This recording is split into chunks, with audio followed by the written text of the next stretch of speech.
Salmo 34, capítulo verso 3, diz assim a palavra do Senhor: engrandecei o Senhor comigo, e todos a uma lhe exaltemos o nome.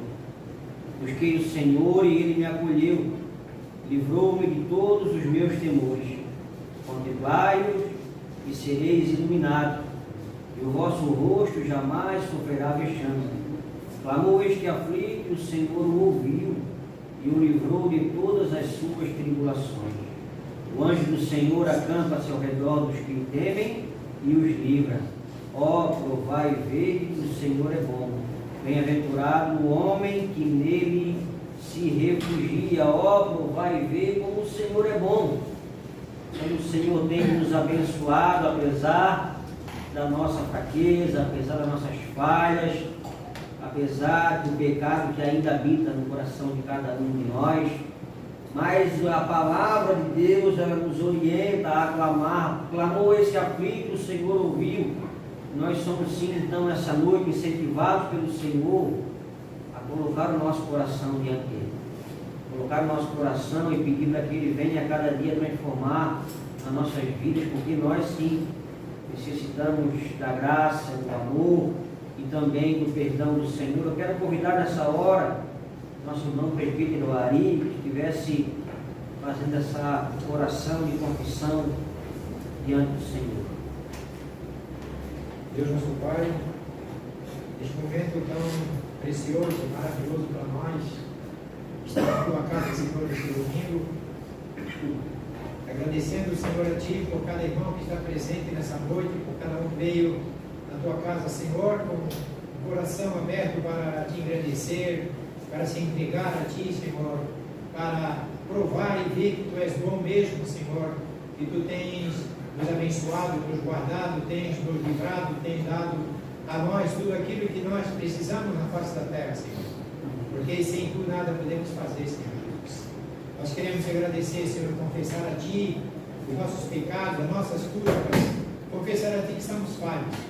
Nós também devemos saber, Senhor, que o Senhor tem falado em nossos ouvidos, o Senhor tem falado em nossos corações, o Senhor tem dado a Sua palavra, o Senhor tem enviado mensageiros para falar a Tua palavra. E nessa noite nós queremos mais uma vez ouvir a Tua palavra, aquilo que Tu tens para entregar para nós.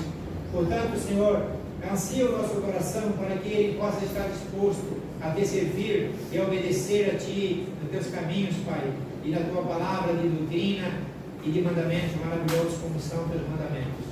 Obrigado, Senhor, mais uma vez, também pelos hinos que serão cantados, pelos jovens que cantam, pelas pessoas que se dedicam, Senhor, a te servir e a te louvar. Enche os corações deles, Senhor, de regozijo, de alegria e de satisfação, porque estamos servindo a um Deus vivo e verdadeiro. A Ti seja dada toda a honra e toda a glória, em nome de Jesus Cristo, Teu Filho. Amém. Amém. Quero convidá-los, aqueles que quiserem, aqueles que puderem se colocar de pé, para juntos adorarmos ao nome do Senhor. Essa paz que eu sinto em minha alma não é porque tudo me vai bem.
She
cântico, ó Pai, seja como uma oração para cada um de nós, ó Pai.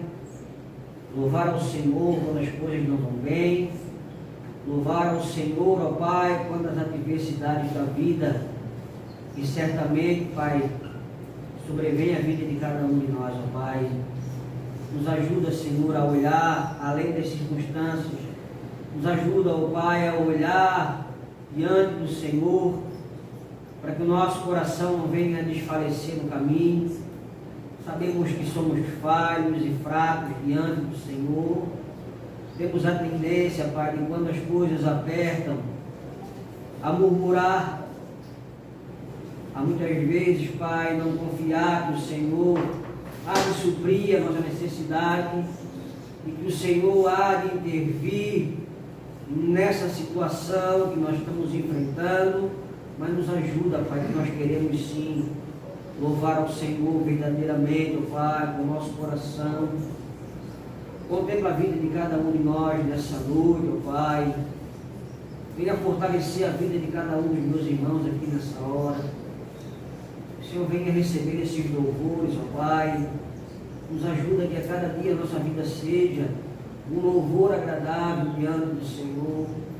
Venha nos capacitando, ó Pai. Queremos sim te louvar, ainda que tudo não vai bem, ainda que tudo esteja desmoronando, que a nossa esperança esteja em você, Senhor. Amém, Jesus. O Deus que é grande, o Deus que acampa-se ao redor daqueles que o temem e os livra. Guarda o nosso coração, guarda nossas vidas, em nome de Jesus, Pai. Amém, Senhor. Amém. Nesse último canto nós estaremos louvando aqueles que trouxeram os seus dízimos e ofertas, poderão estar depositando nessa oração.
a nossa irmã Deise, se a gente estivesse orando, uma oração de gratidão por esses louvores, pelas ofertas, pelos dízimos, que o Senhor continue abençoando a cada um de nós.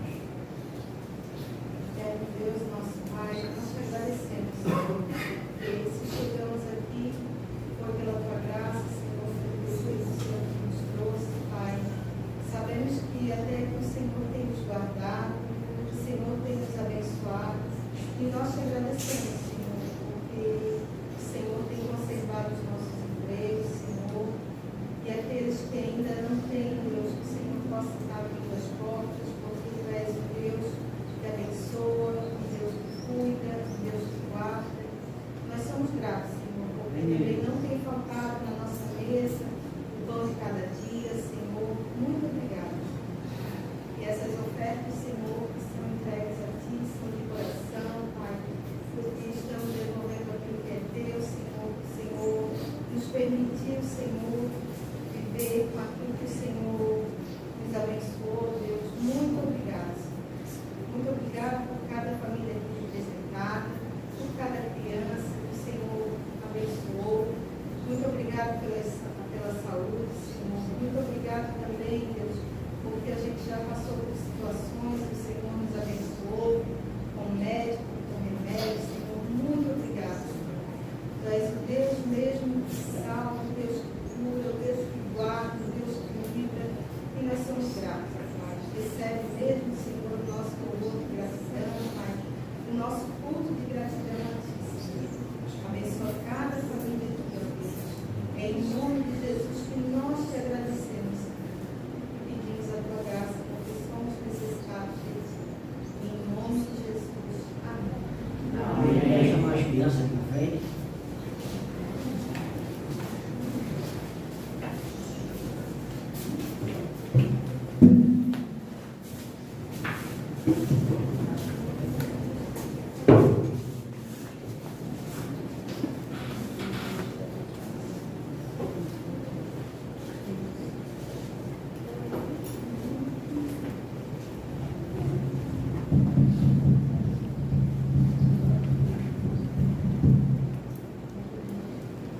Vamos fazer um espacinho bem bonito. Os meus pezinhos juntos estão. Todos os dedinhos da minha mão. Abaixa a cabeça com atenção. E fecha os olhinhos em oração. Presbítero Daniel. Pai querido, muito obrigado por esse momento estar na sua casa. Obrigado por esse povo, Senhor, que vem saudá-lo, vem amá-lo, Senhor, vem prestar reverência.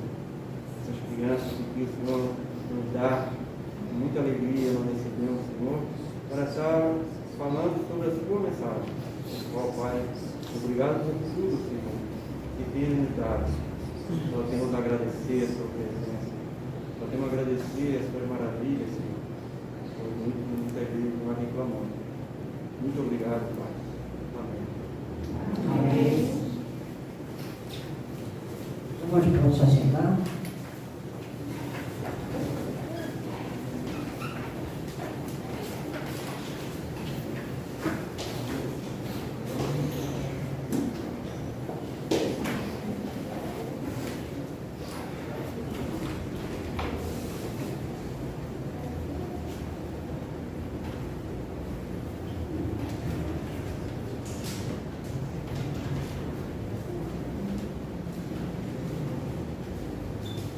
Quero agradecer a presença de cada um de vocês. Espero conseguir chegar até o final. A voz está ruim, um pouco de alergia, um pouco de irritação na garganta. Mas eu me alegro com a vida de cada um de vocês. É bom que vocês tiraram o tempo da agenda para prestar culto ao Senhor. E hoje está com a gente Dona Firmina. Muito bom tê-la com a gente. E a enfermidade, a idade vem chegando, é difícil a senhora estar com a gente, mas hoje, graças a Deus, vai tomar a ceia aqui com a gente. A gente sempre faz a ceia na casa da senhora, né? Mas hoje a senhora vai participar com a gente aqui, isso é algo muito bom e alegra ao nosso coração. E hoje também está novamente com a gente nosso irmão Vanilton, né? Andou meio atrapalhado da saúde aí, mas louvado seja o nosso Deus, se encontra um pouco melhor, né? Bem melhor, né? Bem melhor. Então a gente se alegra pela vida de cada um de vocês, nossos irmãos. E nós vamos estar nessa noite falando a respeito da palavra do Senhor lá no Evangelho de Lucas. Nós estamos aí há dois domingos, né? No Natal, dois, né? Então nós vamos pregar esse, o próximo e Natal propriamente dito nessa questão, nessa sequência, falando do nascimento do nosso Senhor Jesus. E hoje eu quero compartilhar com vocês Lucas, no capítulo 1, nós leremos do verso 5 até o verso 25. Lucas 1, de 5 até 25.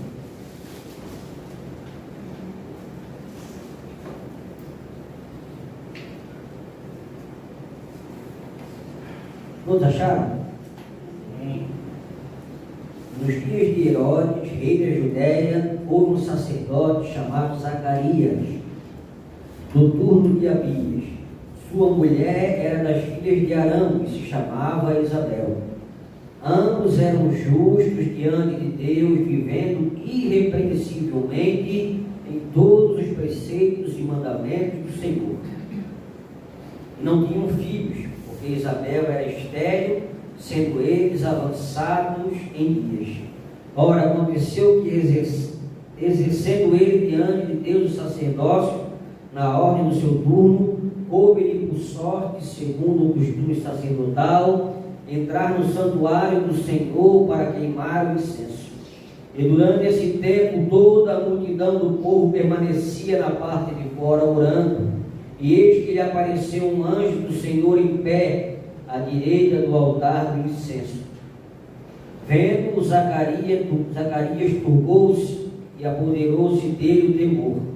Disse-lhe, porém, o anjo: Zacarias, não temas, porque a tua oração foi ouvida, e Isabel, tua mulher, te dará à luz a um filho, a quem darás o nome de João, e em ti haverá prazer e alegria, e muitos se regozijarão com o seu nascimento, pois ele será grande diante do Senhor, não beberá vinho, nem bebida forte, e será cheio do Espírito Santo já do ventre materno, e converterá muitos dos filhos de Israel ao Senhor seu Deus, e irá diante do Senhor no espírito e poder de Elias, para converter o coração dos pais aos filhos, e converter os desobedientes à prudência dos justos, e habitar para o Senhor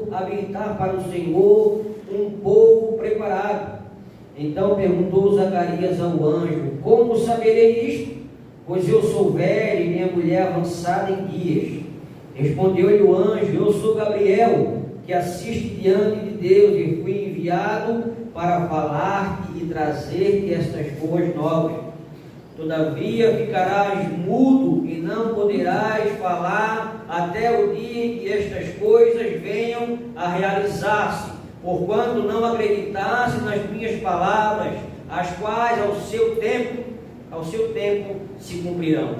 O povo estava esperando a Zacarias e admiravam-se de quanto se demorasse no santuário, mas saindo ele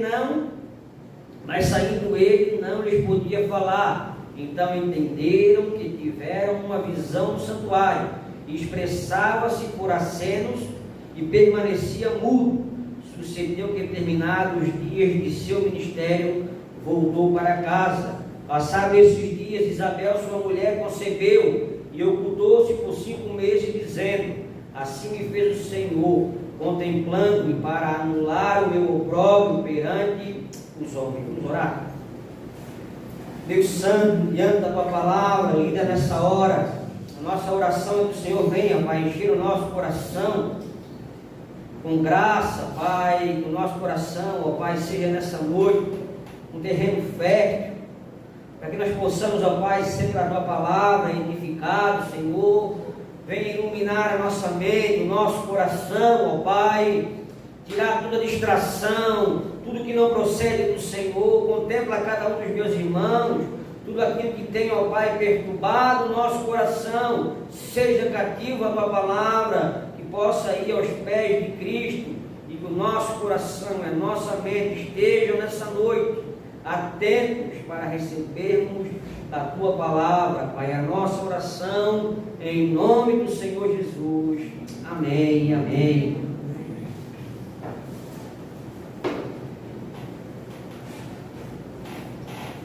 O agir de Deus na história é algo extraordinário.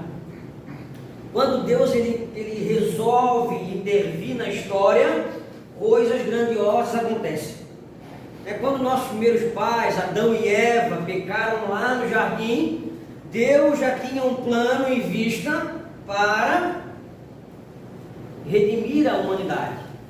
Ele vai dizer que a inimizade entre a descendência da serpente e a descendência da mulher culminaria com a cabeça da serpente sendo esmagada pela descendência da mulher. Isso está fazendo uma alusão ao Senhor Jesus. O plano redentor de Deus já começa na queda e percorre todas as páginas do Antigo Testamento. Tudo aponta para a vinda de Cristo, tudo aponta para a redenção que Deus já havia planejado na queda, e isso foi falado através de diversas alianças que o Senhor fez com o seu povo. Deus ele se arrependeu daquilo que ele havia criado, mas ele fez uma aliança com Noé. E depois de Noé ele fez uma aliança com Abraão, com Isaac, com Jacó. Moisés e os profetas, eles falaram a respeito de alguém que viria para redimir o povo, para resgatar o povo do pecado dele. E tem um profeta na Bíblia que profetizou 700 anos antes de Cristo. Então, acertadamente, os detalhes que ele profetizou, que a gente percebe e entende que é a mão de Deus guiando, porque o plano de Deus ele vai se cumprir cabalmente. Por mais que os reinos se levantem, por mais que as pessoas ruins queiram impedir o plano do Senhor, ninguém é capaz de fazer com que o plano da redenção do Senhor seja impedido. Ele vai acontecer independente de como vai estar o mundo. Deus vai redimir o seu povo, porque Ele prometeu isso, e a palavra do Senhor ela é verdade, ela não volta atrás. Deus não é como eu e você, que às vezes prometemos alguma coisa para alguém e mudada a circunstância, a gente se arrepende, não é verdade? Sábado de manhã eu falei com o Eroni para nós fazer uma trilha, para acordar 4 horas da manhã, e eu fui dormir tarde. Quando o relógio despertou, eu falei: Senhor, por que eu disse que eu ia? Que soneira! E a gente foi mesmo assim, né, Sérgio? Foi minha trilha, né? Mas a palavra do Senhor não é igual a nossa, ela é fiel e ela vai se cumprir, porque a situação da humanidade é de uma total escuridão. Era assim no Antigo Testamento e ainda continua em muitos lugares onde Cristo não nasceu no coração das pessoas. Isaías, então, esse profeta que fala muito da parte do Senhor, muito acertadamente, vai nos dizer, Isaías 9, versículo 2: o povo que andava em trevas viu grande luz, e os que viviam na região da sombra da morte resplandeceu-lhe luz. E essa escuridão que estava sendo dissipada era o plano de Deus que estava chegando para se cumprir. Porque por mais que Isaías profetizasse e profetizou de maneira tão acertada, ele não tinha em mente o que realmente iria acontecer. Ele profetiza da parte do Senhor, mas ele não tem o que eu e você temos e sabemos. Ele sabe que há de vir o Redentor, mas ele não sabia que era Jesus, porque as coisas iam acontecer. Mas ele profetiza que o mundo andava em trevas e Deus iria pôr um fim a essas trevas. Ele ia intervir na história para mudar de vez a situação do homem. Nesse ponto nós enxergamos a graça do nosso Deus, porque Ele poderia simplesmente dar um fim em tudo, mas não é isso que Ele faz. Ele faz uma coisa totalmente contrária, porque nós seres humanos temos a tendência maligna de pagar mal com mal, não é assim? Se alguém faz um mal para a gente, a nossa tendência, o nosso coração, a nossa carne é fazer o quê? Vou fazer pior para ele. Não é assim? Se não fazemos, somos tentados a fazer. Podemos até não chegar nas vias de regra, mas o nosso coração pensa. Não é assim? Miserável, desgraçado, se eu boto a minha mão em ti, rapaz. Esse é o nosso sentimento, o nosso coração, não é assim? Mas Deus, Ele faz algo diferente. A humanidade se rebelou, nossos pais pecaram, o povo virou as costas, mas Ele, num ato de misericórdia e de amor, Ele faz algo inesperado. Não é? Quem tem filhos sabe, né, o amor que nós damos aos nossos filhos. Imagina pegar o teu filho e sacrificá-lo por pessoas ruins como nós somos. Pegar alguém inocente, alguém sem pecado, e encravar ele numa cruz por causa de mim e de você. E somos tão estáveis na nossa caminhada. Há momentos que nós queremos abraçar o mundo, mas há momentos dos quais nós não queremos sair da cama, não é assim?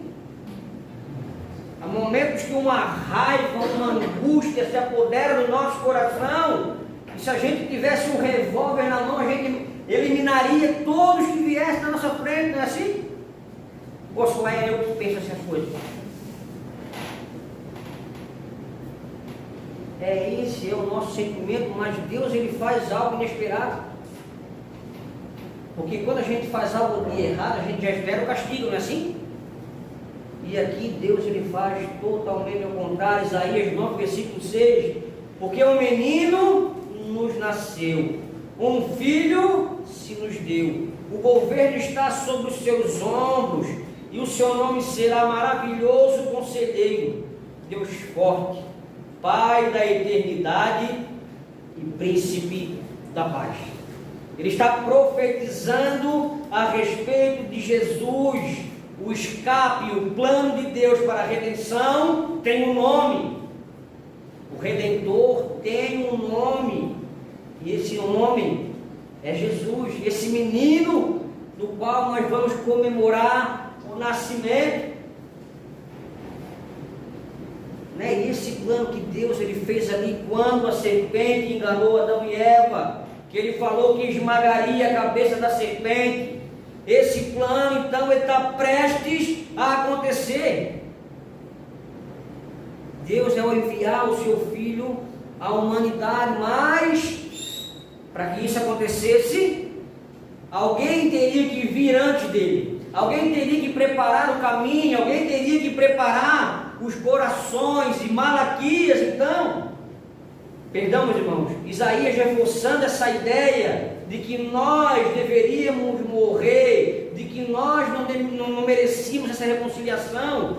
Mas o ato, o amor de Deus é algo maravilhoso. Ele vai nos dizer, Isaías 53, de 4 a 6, certamente Ele tomou sobre si as nossas enfermidades, e as nossas dores tomou sobre si, e nós o reputávamos por aflito, ferido de Deus e oprimido, mas Ele foi traspassado pelas nossas transgressões, e moído pelas nossas iniquidades.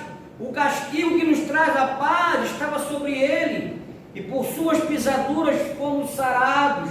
Todos nós andávamos desgarrados como ovelhas, cada um se desviava pelo seu caminho, mas o Senhor fez cair sobre ele a iniquidade de todos nós. Então Deus está construindo o seu plano. Ele tem um propósito que começou no Éden e Ele vai trilhando. E ele vai se cumprir, como a gente já falou, que a palavra de Deus, ela é fiel, ela não volta atrás, ela não volta vazia, ela é viva e eficaz. E Deus está nesse plano, Ele está traçando esse plano de redenção. Por mais que eu e você, meus irmãos, desanimemos a caminhada, temos pouco interesse pela coisa do Senhor, temos pouco interesse de estar cultuando ao Senhor, o plano dele vai ser cumprido mesmo assim. Então os profetas, eles estão falando, mas eles não têm a noção que nós temos do plano do Senhor. Isaías 7,14 nos diz: o Senhor mesmo vos dará um sinal, eis que a virgem conceberá e dará à luz a um filho, e lhe chamará Emanuel, que quer dizer? Tá todo mundo afiado aí, hein? Emanuel, que quer dizer Deus conosco. Então alguém deveria, agora sim, falando de Malaquias, alguém deveria vir antes de Cristo para preparar o caminho, para aplainar os caminhos, para arrumar o barranco, para arrumar aquela rampa, para ninguém escorregar o pé, né? Caminho de baixo. E Malaquias então vai profetizar, Malaquias 5, 4, de 5 a 6 vai dizer: eis que vos enviarei o profeta Elias, antes que venha o grande e terrível dia do Senhor. Ele converterá o coração dos pais aos filhos, e o coração dos filhos aos pais, para que eu não venha e fira a terra com maldição. Então alguém viria no espírito de Elias, e depois nós vamos falar um pouco sobre isso. Na frente, esse era o plano, o projeto de Deus, que alguém viria na frente para preparar o caminho. E de Malaquias até os evangelhos, 400 anos de silêncio. Por 400 anos não se levantou profeta para falar da parte do Senhor. 400 anos de silêncio. O povo então se corrompeu, alguns foram para o deserto tentar alguma coisa, mas por 400 anos houve silêncio. E um casal de idoso que fez uma oração pedindo um filho, eles não imaginavam que essa oração que eles fizeram estava nos planos do Senhor para fazer um rebuliço, para fazer algo maravilhoso. Esse casal pedindo um filho não sabia que a sua oração seria ouvida. E esse filho que Deus mandou para esse casal de velhinhos iria mudar o rumo da história. Quando nossas orações se encontram com o plano do Senhor, quando nossas orações se encontram com os planos do Senhor, é sobre isso que eu quero falar com vocês nessa noite. Quando nossas orações se encontram com os planos do Senhor. Lucas, ele começa narrando o seu evangelho, né, dizendo que ele fez apurada investigação. Diferente de Mateus, Marcos e João, Lucas ele não é um dos discípulos, Marcos também não é, mas Lucas ele vai investigar, ele vai nas testemunhas oculares, ele vai nos discípulos, e ele faz então essa investigação apurada, e ele dedica tanto o Evangelho como o livro de Atos ao excelentíssimo Teófilo, que era alguém, né, por esse título excelentíssimo, era alguém de grande posição na sociedade, provavelmente alguém que tenha financiado a pesquisa de Lucas. E é interessante que só Lucas, ele que narra o nascimento de João Batista. O texto que nós demos no versículo 5 vai dizer: nos dias de Herodes, rei da Judéia, Herodes o Grande, que reinou do ano 4 antes de Cristo até o ano 37 depois de Cristo. E nesse tempo do qual esse rei reinou sobre a Judéia, existia um sacerdote. Seu nome era Zacarias, que significa Javé lembra. O Senhor lembra do seu plano, o Senhor lembra do seu povo, por mais que tenha passado 400 anos de silêncio, o Senhor lembra do seu plano. E no momento certo, nós, ao olhar o plano de Deus, achamos assim, como está demorado, como as coisas não acontecem. Mas o apóstolo Pedro vai nos dizer que um dia para Deus é como 1000 anos, e 1000 anos como se fosse um dia. Então o tempo do Senhor, ele é o tempo certo. Por mais que para nós possa parecer algo demorado, mas o Javé se lembra, assim como se lembrou do seu povo e também se lembrou de Zacarias e de sua esposa. E o texto nos diz que Zacarias, ele era do turno de Abias, o versículo 5. Naquela época existiam muitos sacerdotes e nem todo mundo podia fazer ali os seus trabalhos. Então o que eles fizeram? Dividiram em 24 turnos. Então cada turno tinha 2, né? E o turno de Abias era o 8º que servia, segundo Crônicas, 1 Crônicas 24, 10. Então cada uma dessas divisões serviam ao Senhor durante 2 semanas por ano. E Zacarias, então, ele era casado com Isabel. Isabel, ela era estéril, não podia ter filhos. E além de não poder ter filhos, diz o texto que eles eram avançados em dias. É uma maneira educada de dizer que a pessoa é velha. Para não dizer assim, nossa, como está aí velha, né, querida? Como tu estás avançada em dias, é algo bonito, né? Aprendam isso, né? Uma senhora está avançada em dias, né? Chegar e falar que a pessoa está velha, às vezes tem gente que não gosta, né? Tem gente que não se preocupa, mas tem gente que não gosta, né? Então esse profeta, esse sacerdote da tribo de Levi, casado também com Isabel, que era da tribo de Arão, descendente de Arão, os dois eram da família sacerdotal, e o texto nos diz que eles eram homens piedosos. Era um casal piedoso, alguém que vivia de maneira irrepreensível diante do Senhor, seguindo os mandamentos e os estatutos do Senhor. Era um casal que levava a Deus a sério. Era um casal que tinha o coração deles voltado a Deus, só que a sua esposa era estéril. E talvez hoje na nossa cultura, onde as mulheres, os casais, não querem mais ter filhos, isso é algo comum.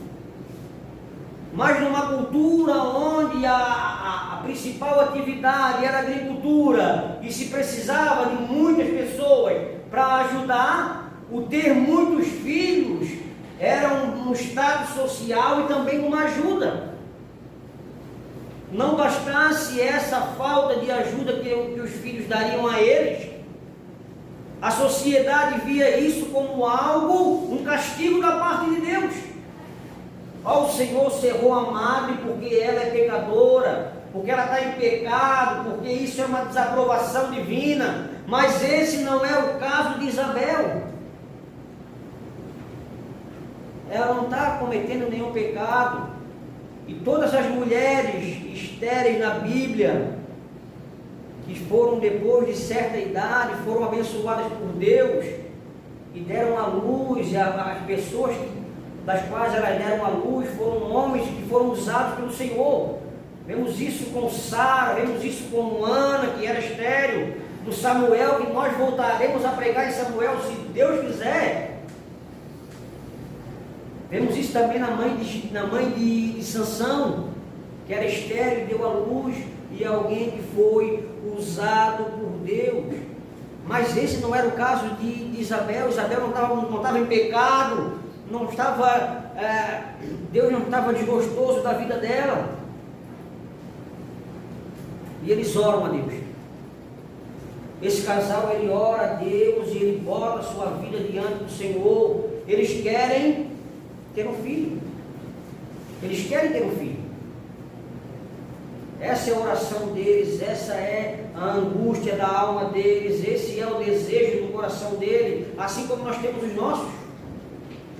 Talvez aqui nessa noite você está inquieto com alguma coisa, com algum plano, com algum projeto que você fez. Isso é aquilo que você tem colocado diante do Senhor. E essa também era a vontade e o desejo desse casal. E diz o texto então que chegou a vez de Zacarias fazer o seu serviço no templo, e a sorte lhe caiu, e ele foi e entrou no Santo dos Santos. Isso era algo tão extraordinário de acontecer, e isso aconteceria apenas uma vez na vida, e por mais e várias pessoas não tiveram essa oportunidade. Mas esse homem já velho tem a oportunidade de entrar no Santo dos Santos e queimar o incenso. Isso era feito de 2 vezes por dia. E essa honra, então, ele teve esse privilégio de ser escolhido. Então ele entrava sozinho diante do Santo dos Santos, oferecia os sacrifícios, e o povo então ficava fora do templo em atitude de oração, esperando aquele homem sair de lá de dentro para abençoar o povo e assim despedir. Só que quando Zacarias está dentro do templo, algo acontece. Ele vê um anjo do Senhor. É interessante que quando as pessoas na Bíblia veem um anjo, é difícil quem já consegue olhar e não ficar atemorizado, não é verdade? Eu falo para Deus: Senhor, o Senhor quer falar comigo, fala através de meu irmão, alguma coisa. Se a gente está orando e aparece um anjo, tem gente que falece, tem gente que leva um susto, arregala o olho, não é? Tem gente que pode até falecer, tamanha a visão, e essa foi a atitude também de Zacarias. Zacarias, ele fica apavorado, fica aterrorizado, mas o anjo fala para ele: Zacarias, não temas. Não temas, porque a tua oração foi ouvida. A tua oração foi ouvida. Isso também serve para cada um de nós, quando nós colocamos nossa vida diante do Senhor, que às vezes pode ser que tarda, e a gente às vezes esquece de orar. Eu não vou orar por essa doença, eu não vou orar por esse motivo, porque Deus não vai se preocupar com isso. Talvez esse casal orou durante toda a sua vida. Talvez eles casaram novos e tentaram ter um filho, mas nunca conseguiram. E eles oravam a Deus todos os dias, pedindo um filho, pedindo para que Deus intervisse na história. E depois de velhos, então, Deus, ele entra na história. Ele vai fazer com que o plano dele avance, vai fazer com que a vida de Zacarias e de Isabel seja uma bênção. Ele vai usar esses velhinhos avançados em dias para levar o seu plano à frente. E o Senhor, o anjo fala então para Zacarias: Zacarias, você vai ter um filho, e o nome dele vai ser João, porque Deus é gracioso. Isso significa o nome dele: Deus é gracioso. E a graça que Deus revelaria na vida de João abençoaria não somente os pais, mas também abençoaria todo o povo de Israel. Então aquele plano que ele começou no Éden, agora está bem próximo de acontecer. O nascimento de João traria para aquele casal velho, aquele casal ali que já tinha perdido talvez a esperança, traria uma alegria, um renovo, uma alegria diferenciada, porque também traria ao povo de Deus, que estava também desanimado, estava em escuridão, 400 anos de silêncio. E esse homem então seria alguém muito usado por Deus. Ele seria nazireu, não beberia vinho, seria grande diante de Deus. O próprio Senhor Jesus, falando de João Batista, disse que de mulher, ninguém nascido de mulher foi maior do que João Batista. Tudo que ele profetizou aconteceu. E ele foi sim um homem grande diante do Senhor. E ele foi um homem cheio do Espírito Santo desde o ventre. Nenhuma outra parte da Bíblia nós vamos encontrar essa expressão de alguém que já foi cheio do Espírito Santo no ventre materno. E Deus usaria desse homem, já foi profetizado que ele faria com que o caminho ficasse aplanado. Ele usaria desse homem para converter o coração dos filhos aos pais, para trazer de novo o povo de volta para o Senhor.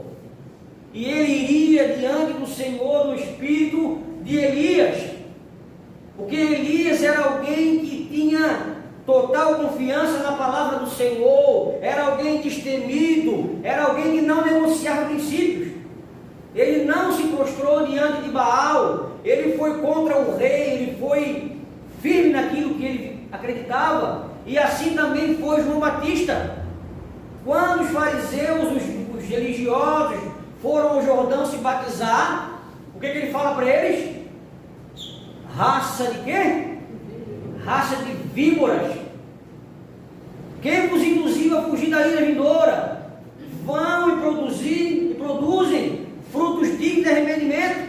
Ele era duro, ele era firme. E por essa firmeza, por esse caráter diante de Deus, ele perdeu sua cabeça.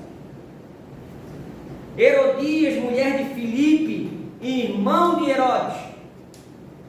Ele vai então, Herodes pega a mulher do seu irmão, e João Batista diz que isso é errado diante do Senhor, que ele não deveria fazer isso. E o resultado disso foi que ele foi preso. E depois a história, nós sabemos que a filha de Herodias pediu a cabeça de João Batista uma bandeja. Então ele ia nesse espírito, através da força e do poder do Senhor. João, ele preparou o caminho do Senhor. E Zacarias e Isabel, uma oração que, juntada com o plano de Deus, fez algo acontecer. Talvez você tenha orado por tantas coisas, e às vezes as orações que nós fazemos não são da vontade do Senhor. Mas nós vemos aqui que quando Deus quer usar, quando Deus quer interferir, Ele usa pessoas comuns, como eu e você. Por mais que ele fosse um sacerdote, ele era alguém como eu e você. Só que Zacarias, ele não bota muita fé no plano do Senhor. Quem de nós nunca, não é verdade? Ao ler a Bíblia e ver assim, o Senhor vai guardar, o Senhor é quem faz prosperar. Mas quando não acontece, o que a gente faz? Vou dar o meu jeitinho ali, né? Eu vou orar, vou colocar na mão do Senhor, mas a minha parte, tem coisas das quais nós precisamos fazer, mas tem coisas das quais nós precisamos entregar. Por exemplo, ter um filho, abrir a madre é algo que Deus é capaz de fazer. O tratamento, as coisas, nós podemos fazer, mas o milagre, ele vem do Senhor.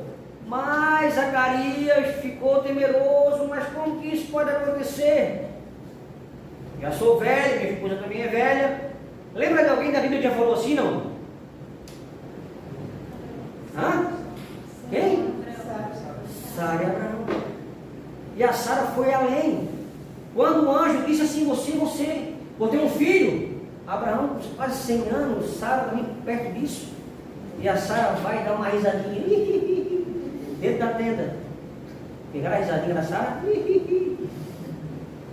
Aí o anjo assim, por que a Sara riu? Não, ri sim, Deus está vendo.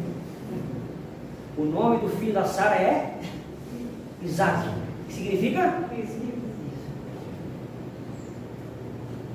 Assim como Abraão, Zacarias ficou temeroso.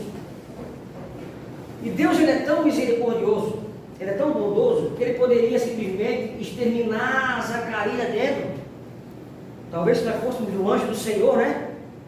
Não queres acreditar, miserável? Desce fogo nele agora. O castigo de Deus, por mais que seja um castigo, mas é algo brando, né? Zacarias fica mudo. Imagina o saragaço em casa. Imagina a dificuldade. Seria bom às vezes se fosse o contrário, né? Às vezes a mulher ficando sem falar, não, olha, se os homens irem, depois não é eu que sou culpado, hein? Quando a pessoa pedir, quando a pessoa fala demais, Deus vai tirar a voz, mas é isso que aconteceu com Zacarias. Porque ele duvidou, mas nós também duvidamos muitas vezes. E Deus tem misericórdia de cada um de nós, que mesmo assim nós estamos aqui nessa noite, não é verdade? Nós, às vezes, no decorrer da caminhada, colocamos as coisas espirituais em xeque. Ou quem nunca se perguntou, se questionou, será mesmo que eu sou salvo? Será que realmente eu aceitei a Cristo? Quem já se perguntou assim? Será que realmente essas coisas de Deus existem? Às vezes nós passamos por momentos assim. Mas Deus ele é tão bom que o Espírito Santo vai trabalhando, vai agindo, e a gente vai sendo confirmada a cada dia. E as palavras do anjo se cumpriram. E com o passar do tempo, Isabel deu a luz. Ela se ausentou, ela foi para as montanhas. E depois Maria, nós vamos falar isso no domingo que vem ou outro, vai até lá e as crianças no ventre já começa a acontecer algo, porque o plano do Senhor ele vai se cumprir. E passado o tempo, Isabel deu a luz. E quando quiseram colocar o nome do menino, ele estava com a língua presa ainda, né? Vai duvidar, vai? Vai duvidar quando vê. Colocou o nome de João. Queria colocar o nome do pai dele. Mas João, ninguém é João aqui. É como uma criança nascesse hoje, vou botar o nome Marildo. Não, tá louco. Botaram de João. Porque Deus é gracioso. Porque Deus lembra do seu povo. Porque Deus lembra do plano que Ele fez. Ele vai cumprir esse plano. Diante de tudo que nós falamos aqui, nessa hora, 4 coisas assim breves para a gente pensar, 4 aplicações, 4 ensinamentos que nós podemos aprender com esse texto. Em primeiro lugar, a importância da vida espiritual. Zacarias e Isabel eram um homem, um casal que vivia diante do Senhor.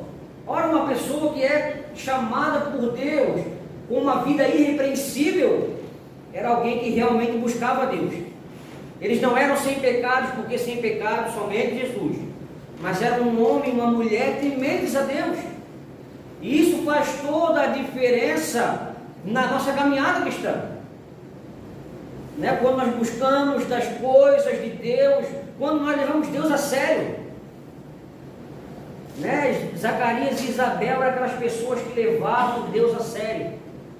Não eram aqueles meros frequentadores de igreja que vinham ali de vez em quando não tinha nada de melhor para ir, eles vinham. Não, eles eram firmes naquilo que eles acreditavam. E nós podemos também aprender com isso, a sermos homens e mulheres com mais firmeza espiritual, levando mais a sério as coisas do Senhor. Versículo 6, né? Fala de que eles eram. Sim, eram irrepreensíveis em todos os preceitos e mandamentos do Senhor. E eram justos. Sim, Né? eram homens e mulheres cujo caráter, cuja vida cristã era diferenciada. E como nós carecemos de homens e mulheres que vivam assim, não é verdade? Às vezes a gente chega, né, para evangelizar alguém, para falar de alguém, e essas pessoas precisam de referência. Que a nossa vida seja uma referência, que a vida espiritual seja algo real na nossa vida. Em segundo lugar, aprendemos a colocar nossas angústias diante de Deus em oração. Esse casal se afligia por causa que eles não tinham, por causa de não ter um filho. E nós, às vezes, aqui, né, no Ocidente, não temos essa noção da vergonha que era naquela época para a mulher. Imagina esse homem piedoso, homem que amava a sua esposa, que cuidava dela, e via ela nesse sofrimento. Porque quando o casal se ama, né, sofre junto, não é assim? Quando o casal se ama, sofre junto.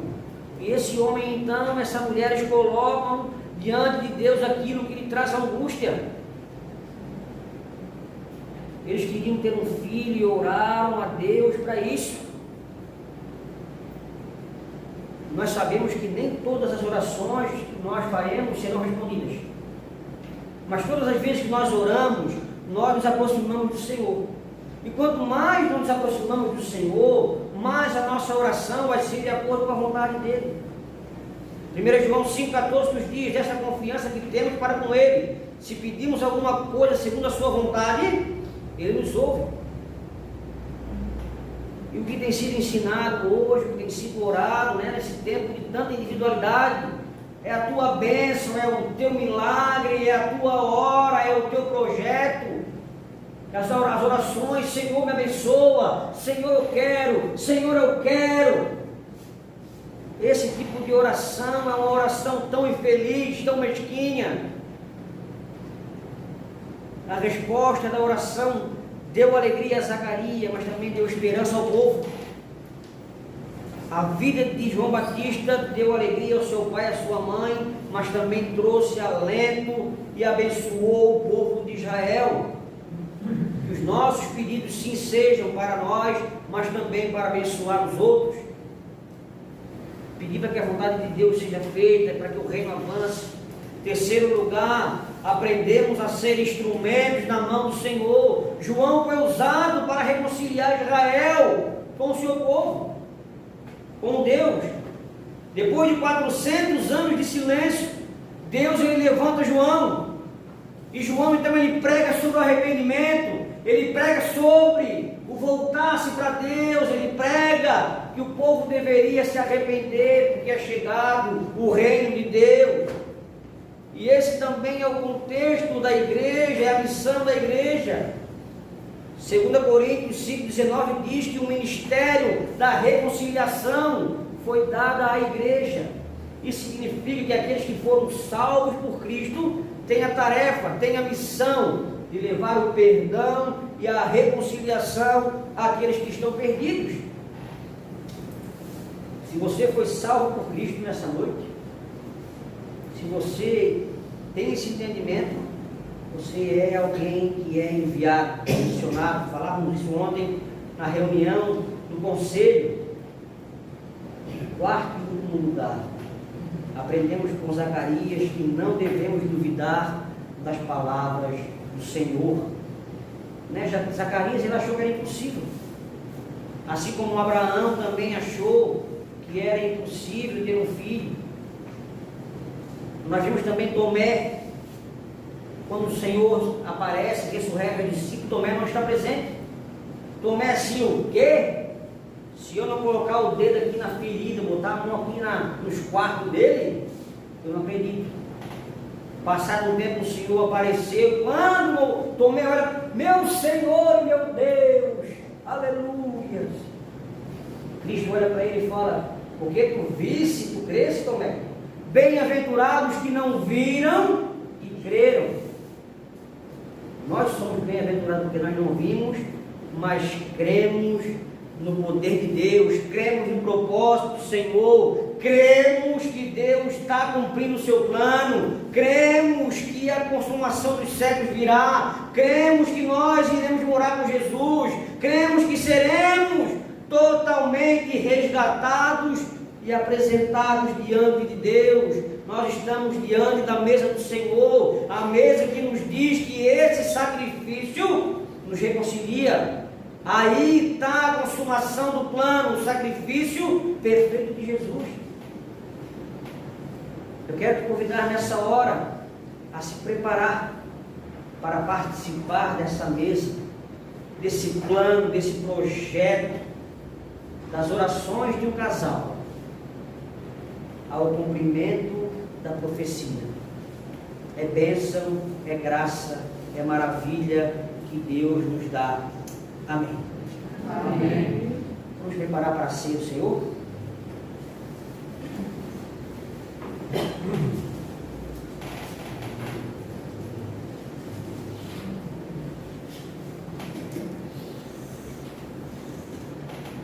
Primeira Coríntios 11.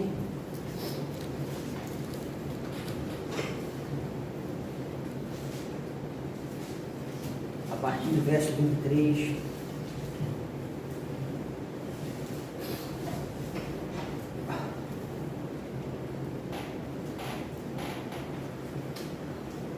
Coríntios 11, 23. Porque eu recebi do Senhor, que também vos entreguei, que o Senhor Jesus, na noite em que foi traído, tomou o pão e, tendo dado graças, o partiu e disse: esse é o meu corpo, que é dado por vós. Fazer isso em memória de mim. Por semelhante modo, depois de haver ceado, tomou também um cálice, dizendo: este cálice é a nova aliança no meu sangue. Fazer isso todas as vezes que o beberdes em memória de mim. Porque todas as vezes que comerdes este pão e beberdes o cálice, anunciais a morte do Senhor até que Ele venha. Por isso aquele que comer o pão ou beber o cálice do Senhor indignamente será réu do corpo e do sangue do Senhor. Examine-se, pois, o homem a si mesmo, e assim coma do pão e beba do cálice. Esse é o momento do qual nós participamos de um privilégio tão maravilhoso, de uma bênção tão maravilhosa, desse Deus que é tão gracioso. E eu peço, a minha oração é que o nosso coração nunca se esqueça, que isso nunca fique apenas como um símbolo, mas que nós, ao nos autoexaminarmos, que é isso que a palavra nos faz, nos pede, examinar, examine-se, pois, o homem a si mesmo, que a gente sempre tenha no coração, é de graça, mas não foi de graça. É por graça, mas custou um preço muito alto. Preço de sangue. O plano completo. O plano da redenção. Fomos resgatados no corpo e no sangue do Senhor Jesus. Vamos colocar de pé.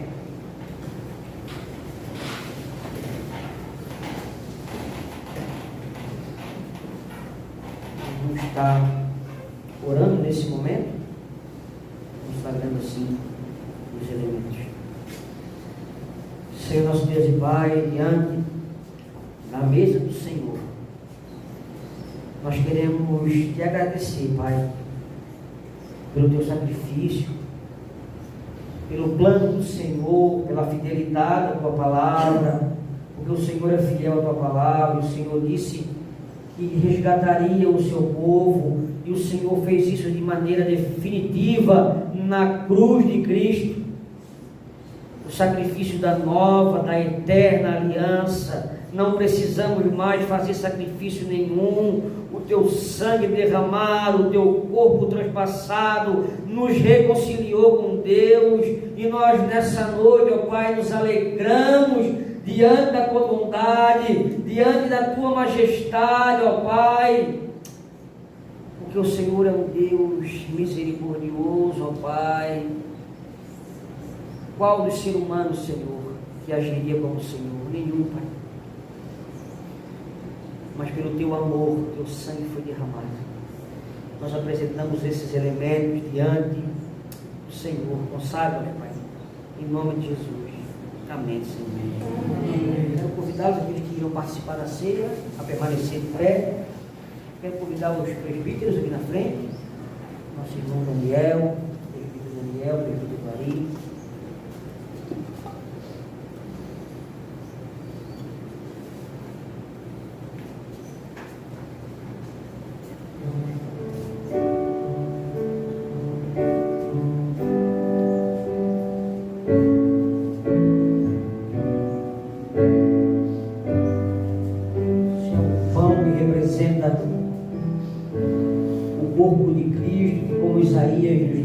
Ele foi moído, foi transpassado pela nossa iniquidade. O castigo que nos traz a paz estava sobre ele, e por causa do seu sangue, das suas pisaduras, nós fomos sarados. E nessa noite nós podemos nos alegrar como igreja de fazer parte da mesa do Senhor, anunciando a volta dele até que ele venha, anunciando a vitória dele sobre a cruz, a vitória dele sobre a morte, a vitória dele sobre o pecado. Isso é algo maravilhoso demais.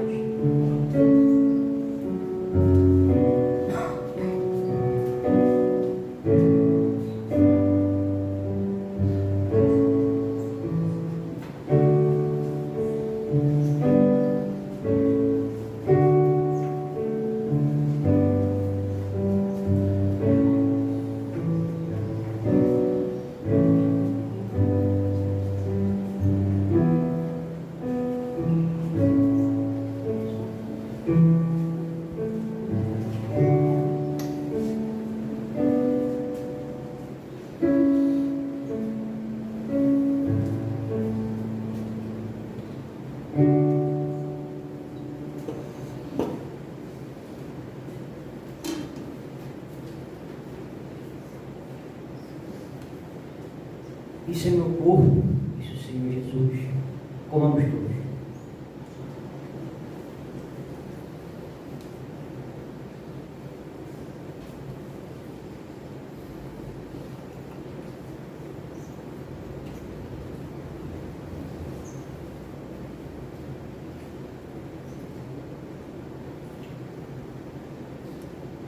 Depois de haver ceado, ele pegou o cálice dizendo: "Esse é meu sangue, o sangue da nova aliança, a aliança que ele faz em Cristo, uma aliança perpétua. Significa que nós não precisamos mais sacrificar com penitências, com tantas coisas, mas também significa que nós devemos sim dar mais importância a levar mais a sério, a se autoexaminar e assim fazer parte desse momento maravilhoso.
Esse é meu sangue, disse o Senhor. Tomamos todos.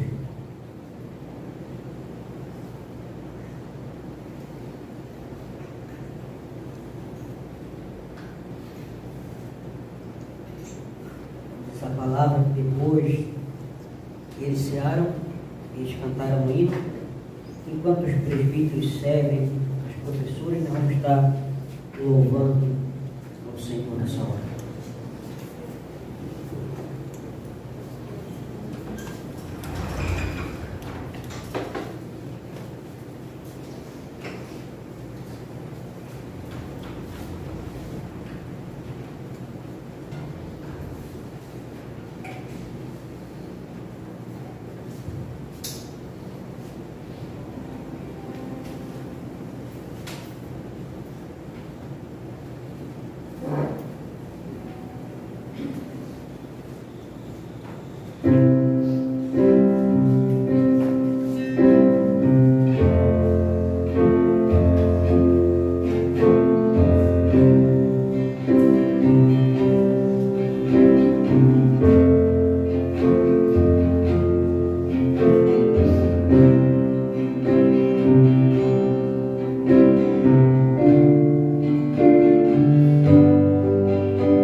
culto de louvor, de adoração ao nosso Deus, pela bondade, pela misericórdia, pela morte dele por cada um de nós.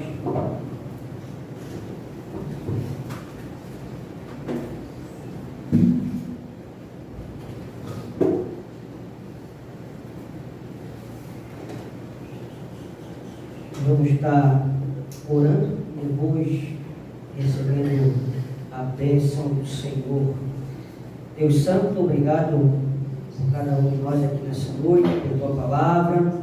O Senhor venha abençoar cada família aqui representada. Abençoe, Pai, cada relacionamento, cada família. Que o Senhor esteja indo na frente, ó Pai, conduzindo todas as situações. Contempla a cada um dos meus irmãos, ó Pai.